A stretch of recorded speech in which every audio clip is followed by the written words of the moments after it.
Bismillahirrahmanirrahim. Assalamualaikum warahmatullahi wabarakatuh. Salam sejahtera untuk kita semua. Adik-adik sekalian, para pelajar jenjang SMP, MTS, SMP LB, dan paket B,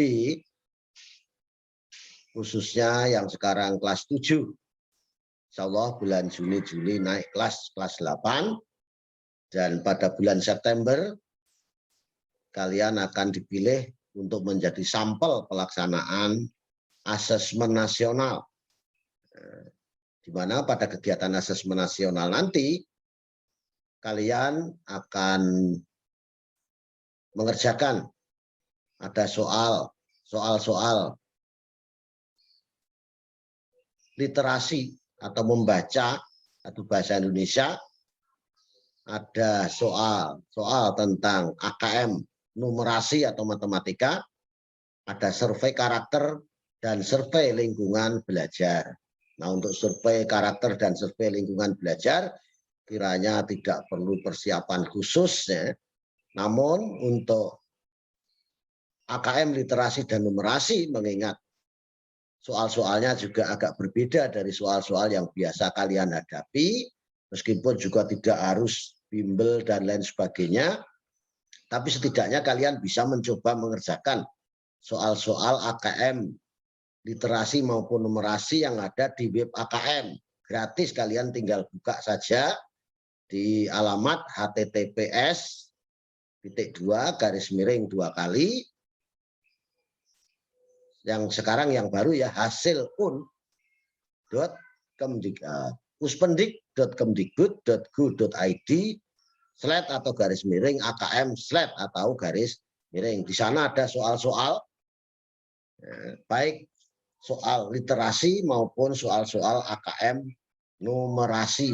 Nah, sesuai keahlian saya hanya akan membahas AKM numerasi. Nah, bagi Bapak Ibu guru, kepala sekolah dan pengawas, juga orang tua, kiranya dapat menyarankan putra-putrinya supaya mencoba soal-soal itu, supaya tidak kaget ketika nanti mengikuti kegiatan asesmen nasional, di mana ada soal AKM numerasi maupun AKM literasi itu. Nah, untuk Bapak Ibu guru dan juga Bapak Ibu orang tua, juga para siswa, saya membantu karena di web itu tidak ada pembahasannya, hanya ada kuncinya, maka saya mencoba untuk membantu membuat pembahasannya melalui video di YouTube yang saya buat ini, yakni di channel ya Dalyana Berbagi. Insya Allah ini membantu, harapannya dan bermanfaat baik bagi Bapak Ibu guru maupun bagi para siswa, termasuk bagi para orang tua, karena mengajari putra putrinya, apalagi sudah jenjang SMP, matematika SD aja banyak Bapak Ibu yang kesulitan ya. Apalagi yang dulu waktu sekolah itu tidak senang dengan matematik, dengar kata matematikanya sudah gimana gitu loh. Oleh karena itu anaknya jangan ditakut-takuti dengan matematik, karena matematika sebenarnya tidak susah, asalkan mau memperhatikan pembahasan yang diberikan Bapak Ibu guru, termasuk mau memperhatikan yang saya bahas ini. Untuk menyingkat waktu, izinkan saya share screen ya, dengan tayangan yang sudah saya siapkan.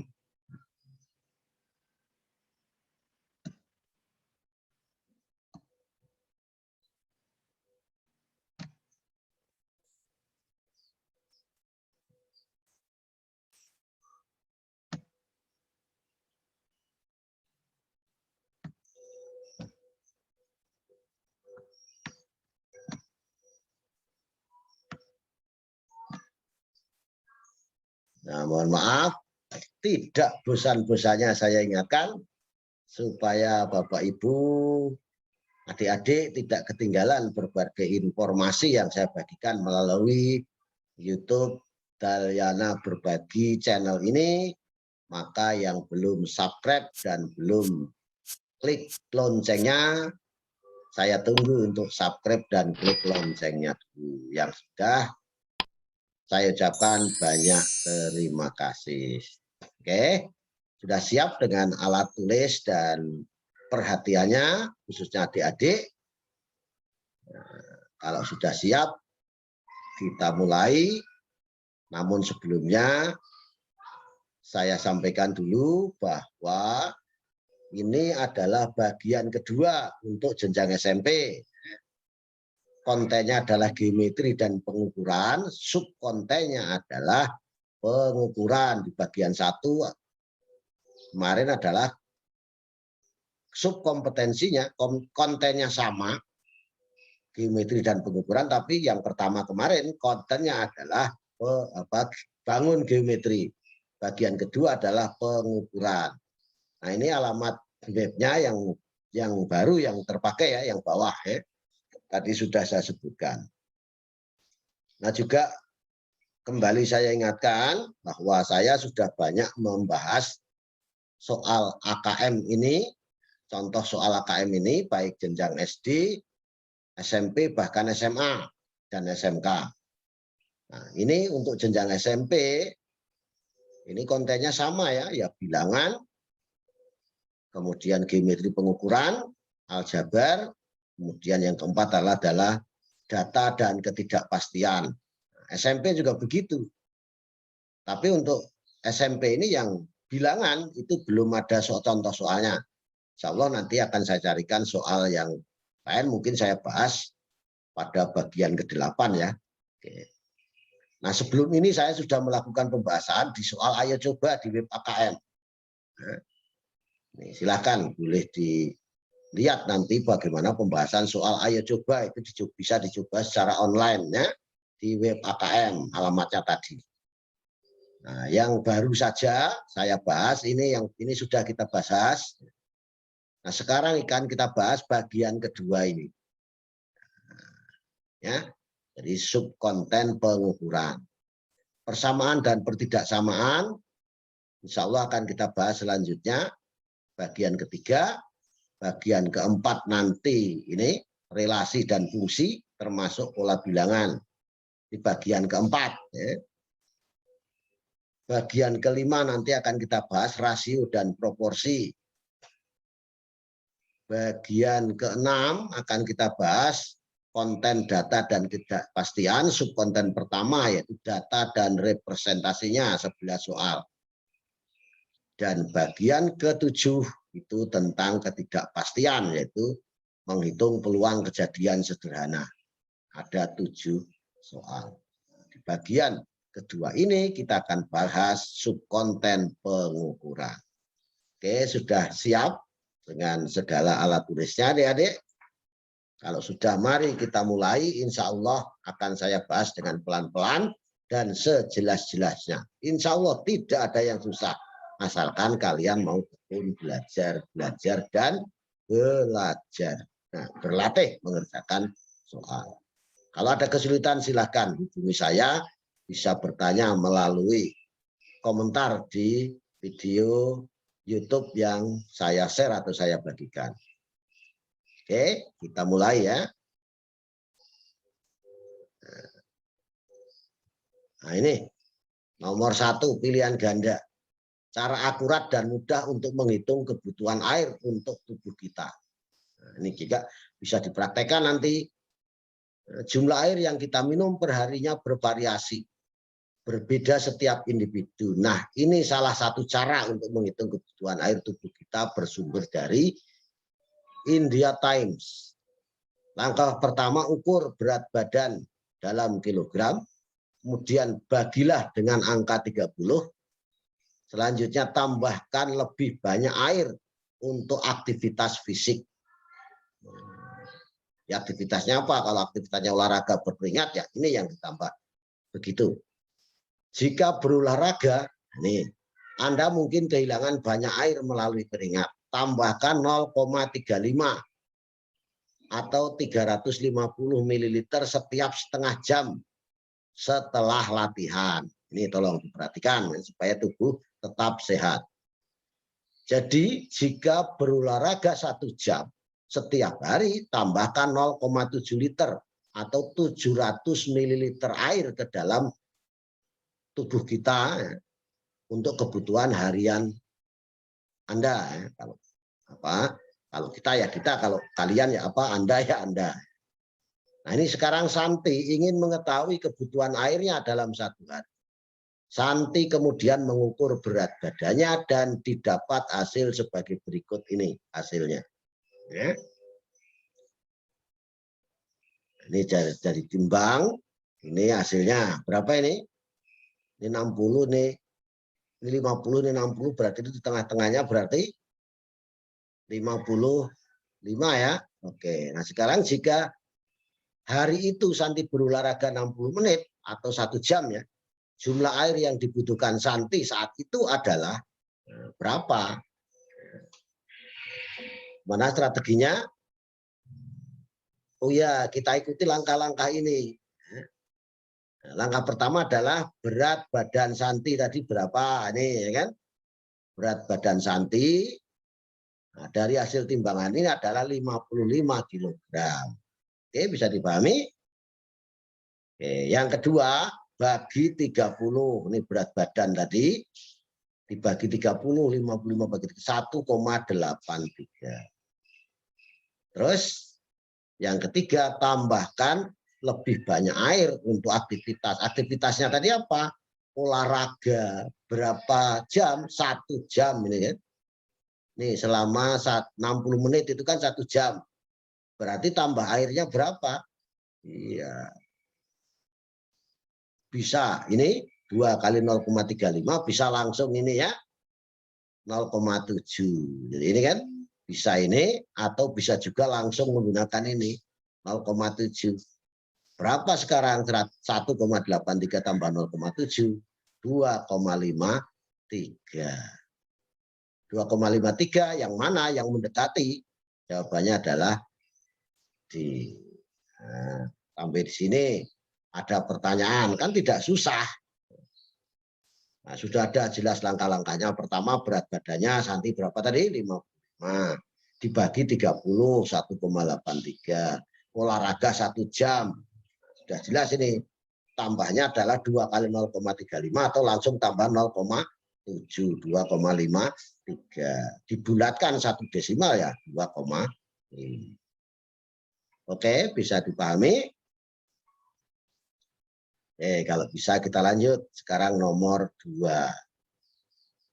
Uraian, Budi memiliki kebutuhan air setiap hari sebesar 2.695 ml.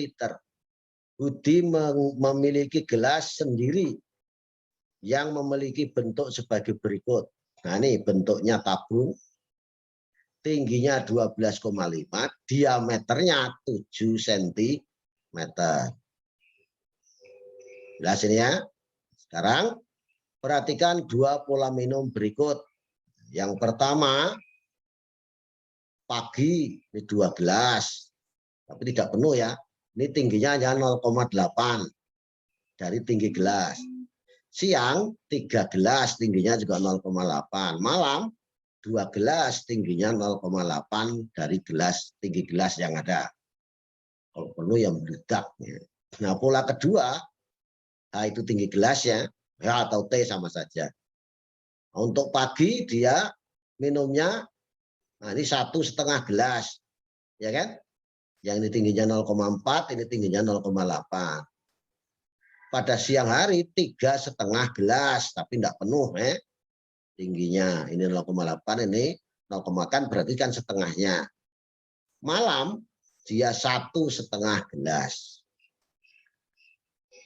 Pertanyaannya, dari 2 pola minum di atas, manakah pola minum yang dapat dilakukan Budi untuk memenuhi kebutuhan airnya? Jelaskan jawabanmu. Ayo, bagaimana? Bagaimana strateginya? Atau bagaimana caranya? Apa yang dihitung dulu? Ya, volume tabungnya. Ingat bagaimana rumus volume tabung? Iya, PR kuadrat T, karena tingginya T ya PR kuadrat kali H sama saja ya. Ini ya, volume tabung PR kuadrat H, karena tingginya H, kalau tingginya T ya PR kuadrat T ya. Jari-jarinya tadi berapa? Nah, tapi untuk volume air minum karena tidak penuh, tingginya hanya 0,8 dari tinggi gelas, berarti PR kuadrat kali 0,8 H, itu volume air minum yang kalau segelas penuh ini, ya tidak penuh ya, tapi untuk minum yang hari-hari ini ya, jadi tingginya itu hanya 0,8 H untuk airnya. Maka volume air dalam gelas yang dia minum kalau terisi 0,8 H itu adalah ini 22/7 kali diameternya 7, berarti jari-jari panjang jari-jarinya separuhnya berarti 3,5 kali 3,5 kali 0,8 kali H-nya atau tingginya 12,5. Sampai di sini ada pertanyaan. Pelan-pelan saya ulangi. Jadi volume tabung atau volume gelas tadi adalah PR kuadrat kali H atau kali T, karena tingginya H ya PR kuadrat H. Tapi air tadi terisi hanya 0,8, tidak penuh. Maka volume air dalam gelas yang dia minum kalau terisi penuh ini itu hanya 0,8 H tingginya, berarti 22/7 kali jari-jarinya 3,5 kali 3,5 kali 0,8 kali tinggi tabungnya 12,5. Itu kalau kita kalikan ini bisa dibagi, ini dapat 1, ini dapat 2, kemudian ini dibagi lagi, ini dapat 11, ini 1. Hingga 11 kali 3,5 kali 0,8 kali 12,5, 385 cm3 atau mililiter. Sedang kebutuhan airnya tadi 2.695 mililiter. Mana sekarang yang ini bisa cocok untuk memenuhi kebutuhan air budi? Kita lihat kalau pola 1. Pola 1 berapa gelas tadi? 1, 2, 3, 4, 5, 6, 7. Berarti pola minum 1 itu 7 gelas. 1 gelas tadi 385, berarti 7 kali 385, 2.695 mililiter sudah terjawab ini. Jadi pola 1, karena kalau pola 2 itu, ini berapa yang penuh? 1, 2, 3, 4, 5. Ini dengan ini 1 gelas, berarti 6. Ini setengah, berarti 6,5 gelas. 6,5 kali 385 itu 2.502,5 mililiter. Jadi ini tidak bisa memenuhi. Yang bisa memenuhi adalah pola 1. Pola minum 1. Nah. Oke, bisa dipahami nih. Bisa dilanjut. Oke, kita lanjut. Sekarang yang nomor 3. Uraian lagi, nomor 3 uraian. Apakah slogan di bawah ini cocok untuk Banu yang setiap hari berolahraga selama 30 menit, memiliki berat badan 48 kg, dan volume air yang dituangkan dalam gelas rata-rata 250 ml. Jelaskan jawabannya. Bagaimana slogannya? Ini slogannya. Minumlah air 8 gelas sehari. Ini ada gambar 8 gelas. Ini 8 gelas sehari. 1 gelasnya 250 mililiter air ya. Aktivitas Banu 30 menit berolahraga. Berat badannya 48 kg. Bagaimana strateginya? Yang diketahui apa? Ya, berat badan Banu 48 kg. Langkah kedua apa? Bagi 30 ya. 1,6. Ingat kan tadi? Kemudian langkah ketiga, tambahkan aktivitas olahraga 30 menit. Berapa tambahnya air? Ingat tadi? Iya, 0,35 mililiter. Jadi ini kebutuhan air olahraga 30 menit 1,6 ditambah 0,35 berapa? 1,95 liter. Nah, kalau minum 8 gelas sehari, per gelas 250 ml berapa? 8 kali 250 sama dengan 2000 ml atau 2 liter. Jadi memenuhi apa tidak? Memenuhi, malah lebih, ya kan? Ya, ini bedanya berapa? 2 dikurangi 1,95, 0,05. Berarti ini karena perbedaan 0,05 liter itu tipis, kecil ya, antara kebutuhan air Banu dengan slogan, maka slogan tersebut cocok untuk Banu karena hanya beda 0,05 liter. Bisa dipahami nih. Jadi saya ulangi, Banu beratnya 48. Dibagi 30 kan cara menghitungnya 1,6.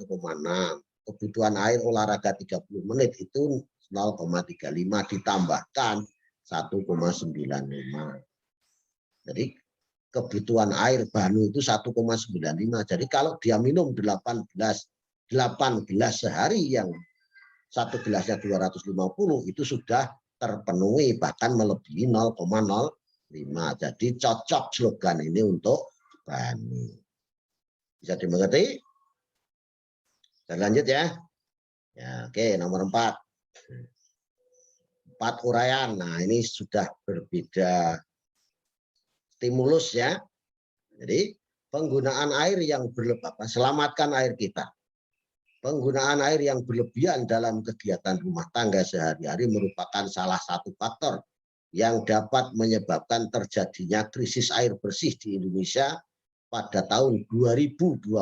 Wah, tidak lama ini.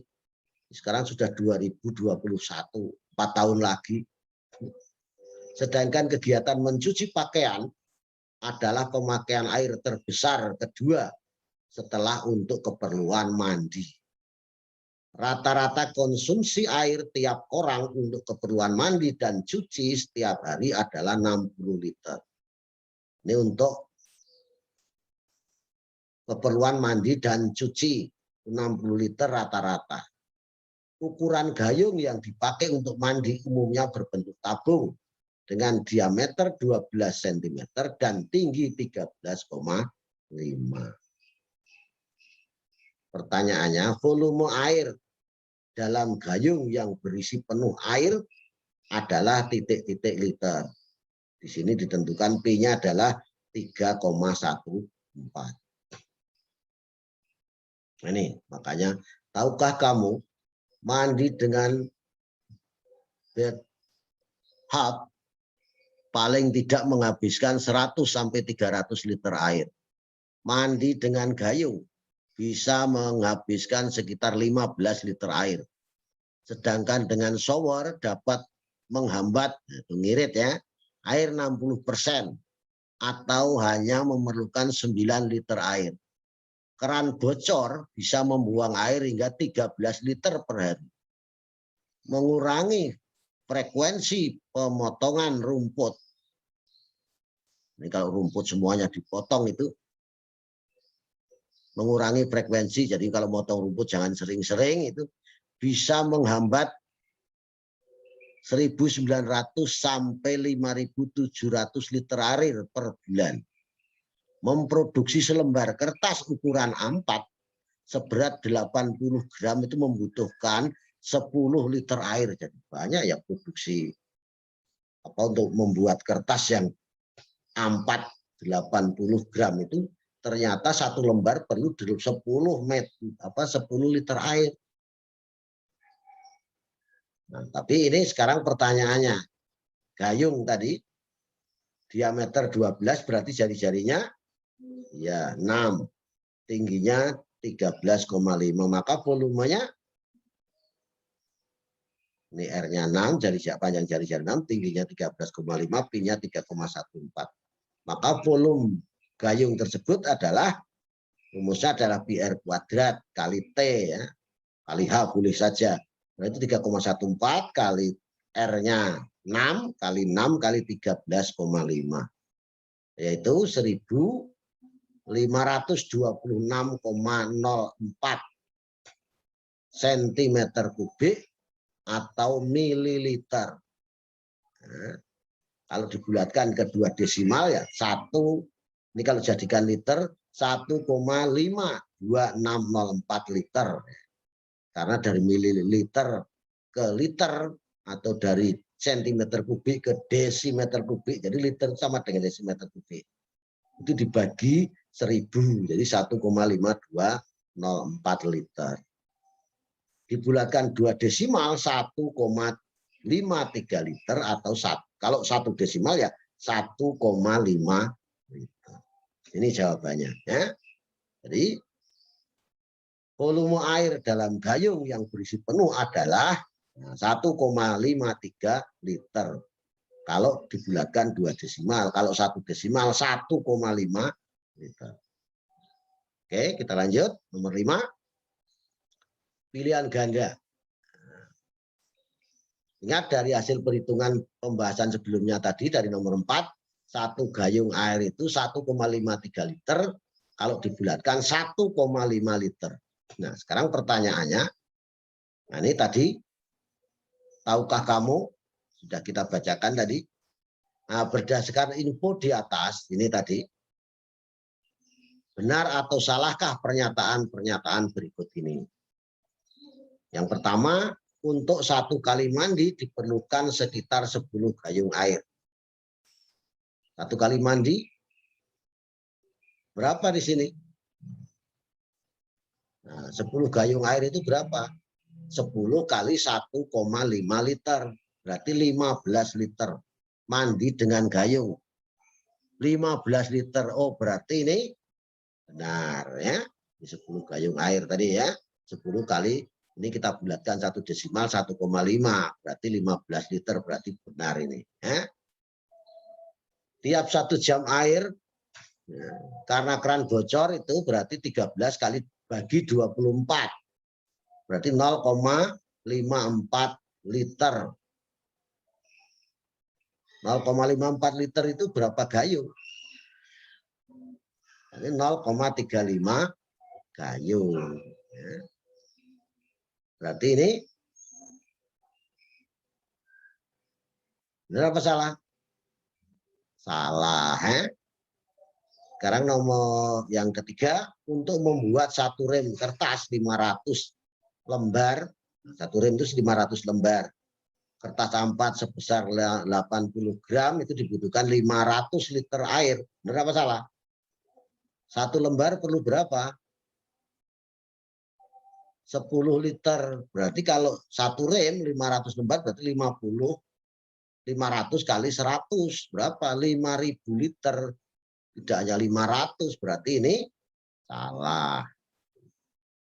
Banyak air yang dipakai mandi menggunakan bathtub setara dengan banyak air dipakai mandi oleh 20 orang dengan menggunakan gayung. Berapa salah? Kita lihat, mandi gayung 20 orang itu berapa? 1 orang tadi kan 15 liter, berarti 20 kali 15, 300 liter. Sekarang mandi dengan bathtub berapa mana? 100 sampai 200 liter. Oh, berarti benar ya. Nih ya. Berarti ini benar ya. Sama ya kan? 100 sampai 300 ini 300 ya. Oke. Bisa dipahami nih? Oke, kita lanjut yang nomor 6. Pilihan ganda. Fikri memiliki ember mandi berbentuk tabung berdiameter 35 cm dan tinggi 46 cm berisi penuh air. Berdasarkan info pemakaian air saat mandi menggunakan gayung, air pada ember Fikri dapat dipakai untuk berapa kali mandi? Titik-titik kali mandi. Ini pilihannya 3, 6, 7, 11. Gimana strateginya? Ya. Jadi ukuran ember dulu berapa? Nah, diameternya 35, panjang jari-jarinya 17,5. P-nya kita pakai aja 22/7, tingginya 46 ya. Maka volume ember PR kuadrat 22/7 kali 17,5 kali 17,5 kali tingginya 46 sama dengan ini 44.275 cm kubik atau mililiter. Kalau jadikan liter 44,275. Sedangkan satu kali mandi perlu berapa? Berapa liter? Mandi dengan gayung 15, berarti itu dibagi dengan 15. Berapa? 2,95. Kalau dibulatkan 3, berarti ini perlu apa? Cukup untuk 3 kali mandi. Nah, nomor 6 jawabannya. Jadi 3 kali mandi. Bisa dipahami? Kalau saya terlalu cepat silahkan dikomentari nanti biar untuk berikutnya saya tidak cepat-cepat ya. Meskipun ini sudah mau Jumatan ini ya, tidak apa-apa ya, kita selesaikan. Nomor 7, pilihan ganda. Ini biskuit dalam toples. Gambar 1, gambar 2, gambar 3 ini bacaannya. Banu memiliki biskuit dalam sebuah toples berbentuk tabung seperti tampak pada gambar 1. Ini. Dia berkeinginan untuk mengisi penuh toples tersebut dengan biskuit sejenis sehingga dia mengukur ukuran toples dan biskuitnya seperti pada gambar 2 dan 3 ini ukurannya. Tabungnya, toplesnya itu diameter 16, tingginya 21, sedangkan biskuitnya diameter 4, tingginya 1 cm. P-nya 22/7. Harga satu kemasan biskuit 6.000 dan ternyata dia tidak mengetahui banyak biskuit dalam satu kemasan yang ada. Oleh karena itu, ia mengukur kemasan biskuit seperti gambar 4. Nanti gambar 4-nya nanti ya. Sekarang ini kita ditanyakan, ini yang per nomor 17 ini ditanyakan volume toples yang dimiliki Bani ukurannya. Toplesnya tadi berbentuk tabung, diameternya 16, jari-jarinya 8, tingginya 21. Volume toples atau volume tabung berarti PR kuadrat kali T ya. Sama dengan Pi kali 8 kali 8 kali 21. Karena di sini jawabannya Pi, ya Pi-nya tidak usah diganti. Berapa ini 8 kali 8 kali 21? Ya, 1344 Pi cm kubik. Jadi jawabannya adalah ya B. Bisa dipahami itu? Sekarang nomor 8. Nah, ini uraian. Diketahui lebar. Nah, lebarnya ini 5 cm.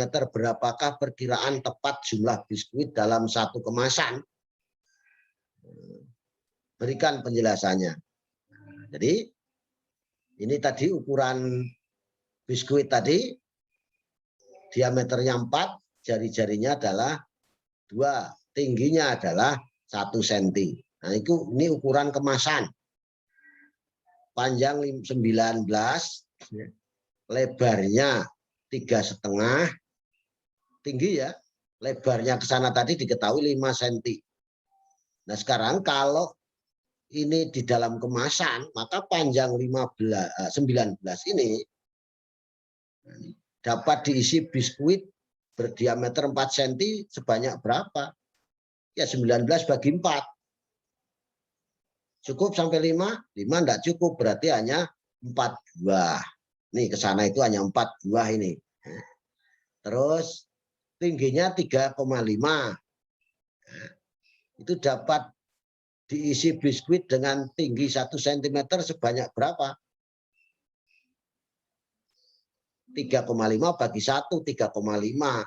Berarti tidak cukup 4 kan? Berarti cukup 3 saja. Apalagi ngaturnya kan ada jarak ya, tidak mungkin penuh. Nah, kemudian lebarnya 5. Ini dapat diisi biskuit dengan diameter 4 cm muat berapa baris ke sana? Ya 5 bagi 4, 1, berarti 1 saja. Maka banyak biskuit dalam kemasan ini adalah kalikan saja ini. 4 kali 3 kali 1 sama dengan 12/2. Jadi jawabannya adalah 12/2. Ini penjelasannya. Bisa dipahami? Oke, sekarang nomor 9. Jika Banu hanya memiliki Rp100.000 uang, maka biskuit dalam kemasan yang dapat dibeli maksimal berapa? Harganya tadi berapa satu kemasan? Ya 6.000. Berarti banyak kemasan bisa dibeli, ya dibagi saja. 100.000 bagi 6.000, 16,67. Ini meskipun ini 6, jangan dibulatkan ke atas, karena dibulatkan ke atas uangnya kurang.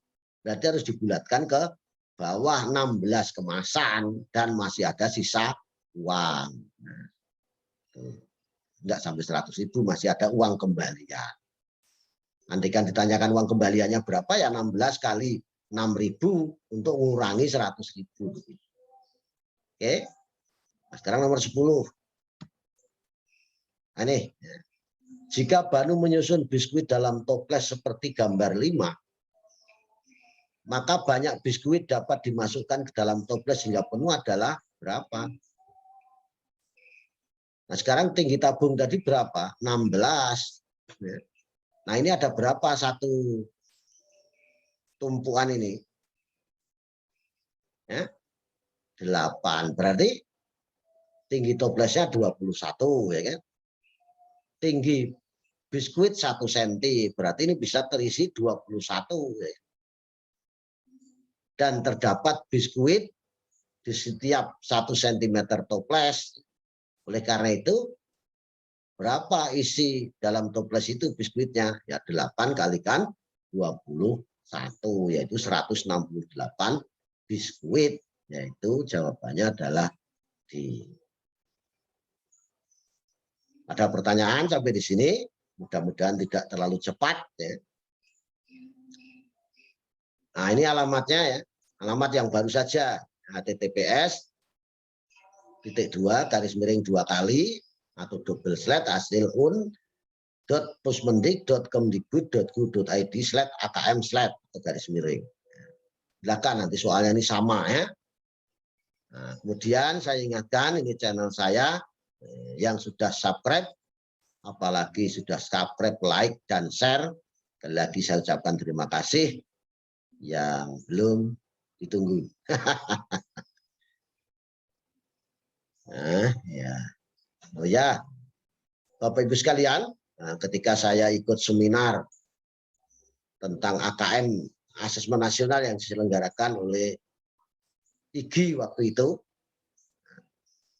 bekerja sama dengan Dinas Pendidikan dan Kebudayaan Provinsi Kalimantan Timur serta PT Intan Pariwara, ternyata ada buku yang sangat membantu Bapak Ibu guru, siswa, dan orang tua untuk menyiapkan asesmen nasional tahun 2021 khususnya. Bukunya itu namanya Detik-Detik Asesmen Nasional. AKM Literasi dan Numerasi, ada jenjang SD, SMP, dan MTS.